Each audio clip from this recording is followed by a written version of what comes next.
В этих ваших интернетах бытует такое мнение, что смартфоны Sony слишком дорогие. На них неадекватный ценник, и ничего такого они за эту цену не предлагают. Интересно, правда? Всем привет, с вами Марк. В этом ролике мы с вами разберемся, стоит ли Sony своих денег, адекватный ли на них ценник и что в них такого. Сравнивать мы будем, конечно же, официальные цены, потому что неофициальные ценники — это совсем другая история. Официально в России доступна только одна модификация последнего смартфона Sony Xperia 1 Mark III. Это черный цвет 12256. Просит за свой смартфон Sony условные 100 тысяч рублей. За границей еще продаются два других цвета, серых и фиолетовый, и есть модификация на 512 гигабайт. Apple 14 числа выкатила новую линейку айфонов. Это очень здорово, хорошие новости, но давайте посмотрим, что же там такого. Вкратце, нам добавили автономности. Ого, какие инновации. Добавили нам, конечно же, 120 Гц в экран. У всех на андроиде уже 2 года это есть. Охренеть инновации.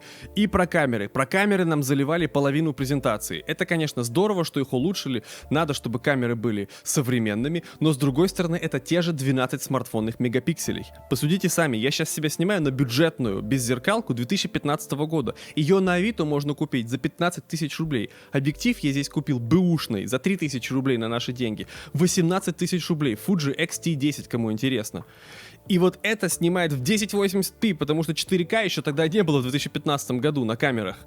Как вы думаете, смартфоны смогут лучше получить картинку, чем вот это? Нет, потому что решает объем оптики, решает размер матрицы. Это все лирика и маркетинговое лукавство. Поэтому то, что они там улучшили, хорошо, для смартфонов хорошо, но это все равно смартфон. И с него смартфонное качество вы будете получать. Хорошо, давайте заканчивать с этим. В общем, ценники.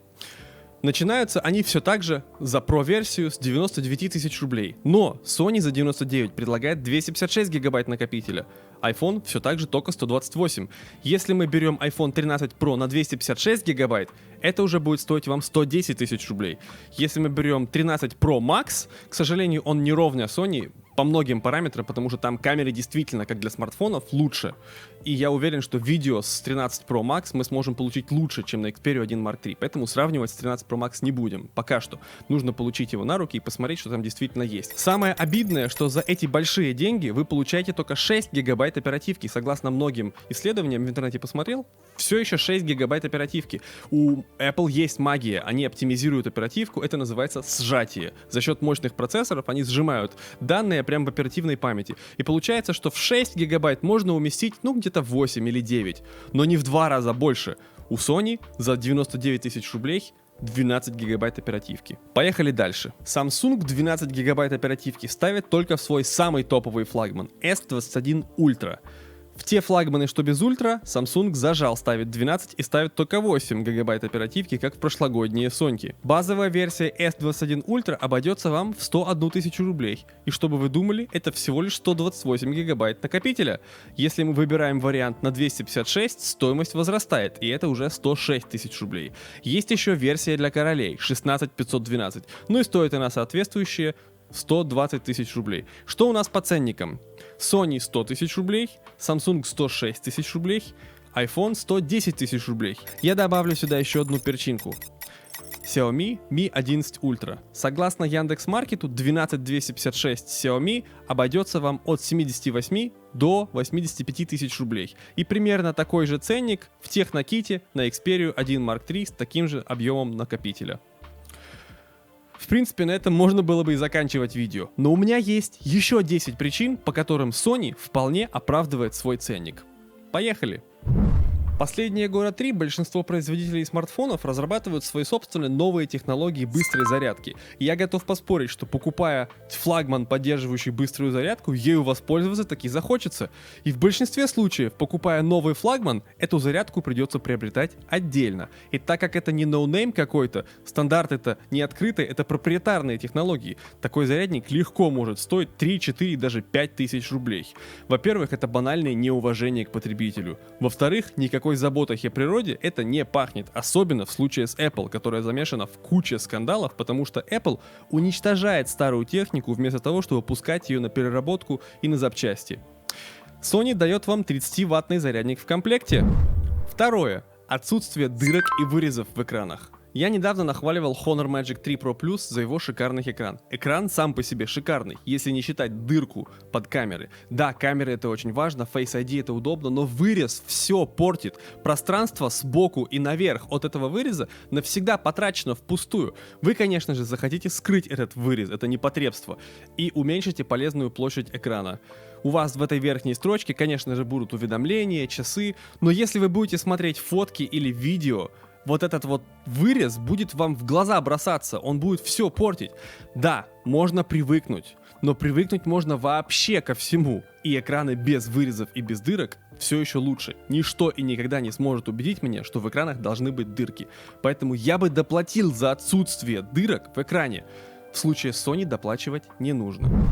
Номер 3. Разрешение экрана. Здесь все очень мутно. Маркетологи зря ели бы свой хлеб, если бы не придумали технологию подсчета пикселей под названием Pentile. Благодаря Pentile можно продавать HD-экранчики как Full HD. Благодаря Pentile Sony выдает свой Full HD экранчик за 4К. Но с этим сейчас разберемся. Будет немножко математики и некоторых тонкостей устройства OLED-экранов. Я надеюсь, что у тебя, мой дорогой зритель, есть монитор либо телевизор. Наведи камеру своего смартфона на белый экран и зазумь. Ты увидишь, что каждый пиксель состоит из 3 точек, субпикселей: красного, синего, зеленого. То есть, если посчитать, можно прийти к выводу, что чтобы было Full HD, оно должно быть во всех 3 цветах. Full HD в красном, Full HD в синем, Full HD в зеленом. Правильно.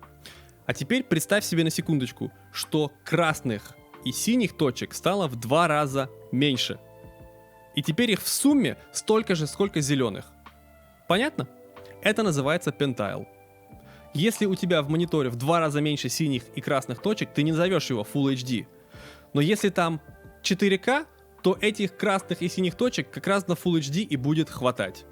Это у нас и происходит с экраном Sony. И поэтому только смартфон Sony с заявленным 4К способен отображать Full HD картинку. У всех остальных даже на Full HD не хватает полноцветного разрешения.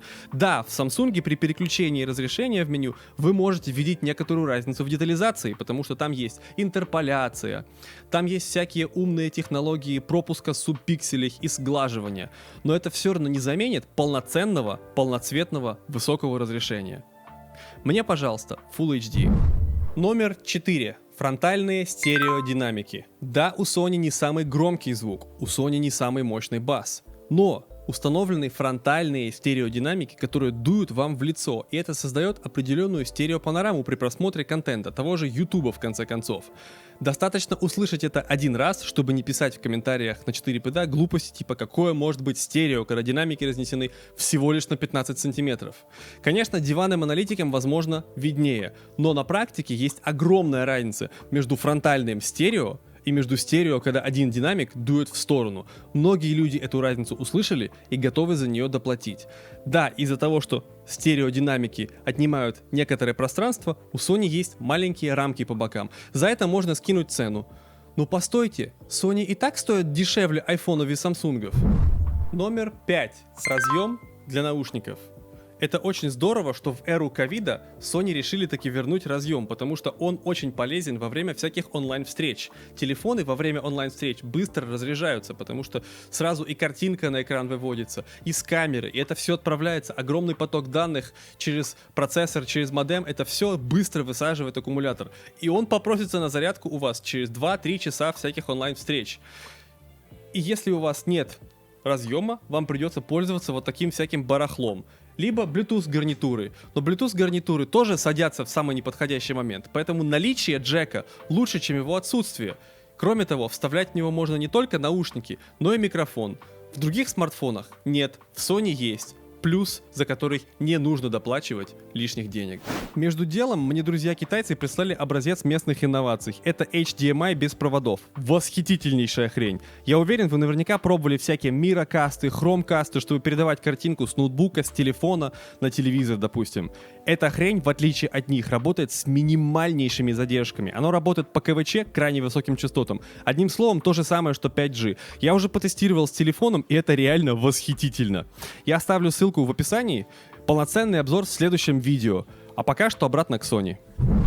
Причина номер 6. Светодиодный индикатор. Это просто невероятно удобная штука из того же разряда, что переключатель звука на айфонах и смартфонах OnePlus. Я уверен, что если у вас iPhone или OnePlus, вы недоумеваете, почему этой прекрасной штуки нет на всех смартфонах. Вот точно так я недоумеваю по поводу светодиода, к которому я привык, без которого жить невозможно, если к нему хорошо привык. Посмотрите, он выполняет все те же функции, что Always On Display, за исключением, наверное, время не показывает. На каждое приложение светодиод моргает своим цветом иконки этого приложения. Это же удобно. И при этом светодиод жрет меньше доли процента аккумулятора. Вы отключите на своем смартфоне Always On Display и проверьте, насколько автономность вырастет. Я уверен, что вы заметите ее влияние. Особенно на форуме, если читаете сообщения. Люди говорят, отключил Always On Display, за ночь меньше 1% потерялось. Включил Always On Display, 15% за ночь просто улетает. В никуда. В Always On Display. Вот зачем он нужен, этот Always On Display, когда светодиод можно поставить? Вот столько места отнимает на корпусе. Я бы доплатил, чтобы в любом смартфоне, который мне нравится, он был этот светодиод. Но в случае с Sony доплачивать не надо, он уже есть. И это здорово. Причина номер 7. Наличие в телефоне слота для флешек microSD. Это вообще большая тема, поэтому усаживайтесь поудобнее. Значит, в прошлом году фирма IBM выкатила на рынок картридж ленточный на 580 терабайт. Наверняка вы думали, что ленточные картриджи уже давно канули в лету, устаревшая допотопная технология. Неправда. Мало того, по подсчетам этой же IBM, больше 60% всей информации в мире на сегодня хранится в лентах. И их объем равен 500 000 экзобайт данных. 1 экзобайт это 1024 петабайта, и 1 петабайт это 1024 терабайта. И 1 терабайт равен 1024 гигабайтам. Я уверен, что вы знаете, сколько 1 гигабайт равен. Так вот, вы наверняка думали, что эти технологии устарели и никому не нужны. Неправда. И в телефонах флешки тоже нужны тем людям, которые хотят что-то хранить. Я, например, храню на флешке свой весь фотоальбом. Он у меня весит больше 100 гигабайт. У меня также на флешке 200 гигабайт флаков. Еще у меня киношки на случай, если я на самолете куда-нибудь полечу и мне захочется что-то посмотреть. Я скачиваю киношки в 4К и храню их у себя на телефоне. И они места не занимают в телефоне, потому что они на флешке. Никому не мешает. И многие, наверное, скажут, ну есть же облако. Сколько стоит облако на 500 гигабайт? И какая скорость доступа к этому облаку? Посчитайте, сколько вы платите за это облако. В месяц, в год, в 5 лет, в 10 лет. Те, кто говорят, что флешка ненадежна, тоже ошибаются, потому что если у вас нет ваших данных как минимум в 3 копиях, эти данные вам не важны. Одна копия может потеряться, вторая тут же сгореть, поэтому нужно все в 3 ипостасях хранить. Еще один аргумент, который приводят противники флешек, они медленные. Так, внимание, мы записываем видео на телефон через стоковую камеру в среднем битрейт от 50 до 100 мегабит в секунду. Если у нас 100 мегабит в секунду, они равняются примерно 13 мегабайтам в секунду. Уже давно, наверное, лет 5 все флешки пишут как минимум 25-35 мегабайт в секунду, а то и все 80 мегабайт в секунду. И здорово, что в Sony, ну и во многих других телефонах есть, собственно, слот под флешку. Причина номер 8 — это клавиша спуска затвора. Есть такой анекдот. Если у вас в детстве не было педальной машинки, но вы выросли и купили себе Lexus, то у вас в детстве все равно не было педальной машинки. Если у вас не было опыта вот этого, то вы не можете судить о том, насколько это удобно. А это действительно очень удобно. Очень здорово. В любой момент, в любом приложении вы можете зажать клавишу камеры, и у вас откроется камера. Вам не нужно выходить, искать ее в меню. Это очень быстро позволяет снять некоторые моменты в жизни, которые могут буквально за доли секунды ускользнуть. Мало того, в Sony действительно самая быстрая камера. Да, возможно, она дает не самые детализованные снимки, но это позволяет вам снять те моменты, которые иначе, скорее всего, от вас ускользнули бы. Автофокус тоже очень быстрый, по глазам вы всю эту маркетинговую ерунду знаете. Это очень удобно, поверьте. Вот зажали наполовину — фокусировка, зажали до конца — снимок. Все очень просто. Я бы доплатил за эту клавишу в любом смартфоне. Только Motorola попыталась выпустить что-то подобное в виде модуля дополнительного к своему телефону. Но, блин, это было не настолько круто, насколько это должно было быть. Пункт номер 9. Инновации. Я правда считаю, что на фоне увеличенной автономности и уменьшенной челки телескопический варио-объектив — это достойная инновация. Да, конечно, сами телескопические модули изобрела не Sony, но Sony первыми догадались использовать это именно таким образом, чтобы разместить два фокусных расстояния внутри одного модуля. Благодаря этому элегантному решению, вместо вот таких вот блоков камер и вот таких вот огромных блоков камер можно делать вот такие маленькие, скромные, аккуратные выступы. Мало того, как в подтверждение того, что это интересная технология, как только Sony выпустила свой телефон, сразу появились новости в интернете, что Samsung тоже работает над аналогичной технологией. Как видите, тренд задан. Другие игроки на рынке тоже попытаются в ближайшие годы выпустить аналогичные технологии. И что еще самое интересное, что инновационные смартфоны от других брендов обычно оцениваются по-другому. На их фоне Sony смотрится довольно-таки выгодно. Пункт 10, последний и самый интересный. Допустим, вы ходите в магазин со своим пакетом. Может быть, вы стараетесь потреблять меньше пластика. Может быть, вас не обходит стороной вся эта экологическая тусовка. Вам пора обратить внимание на технику Sony.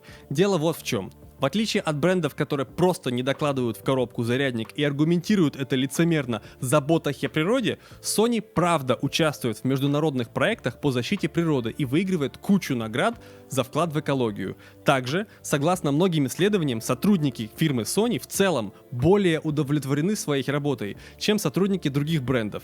Мне эта тусовка нравится, я готов поддерживать это рублем. И поэтому в смартфонах Sony есть режим ухода за аккумулятором. Если вам хочется заряжать телефон от 0 до сотни и вас не волнует, что возможно через год батарейка сдохнет, вам дорога в Xiaomi. Если вас интересует экология и вы пользуетесь телефоном больше года, вам стоит обратить внимание на смартфоны Sony. Кстати, если вы продаете смартфон через год, вам тоже стоит подумать о приобретении смартфона Sony, потому что если аккумулятор сдох через год, вы не продадите такой смартфон за нормальные деньги. В принципе, на этом у меня все. Обязательно напишите в комментариях, что вы думаете по этому поводу, и увидимся в следующем ролике. Пока!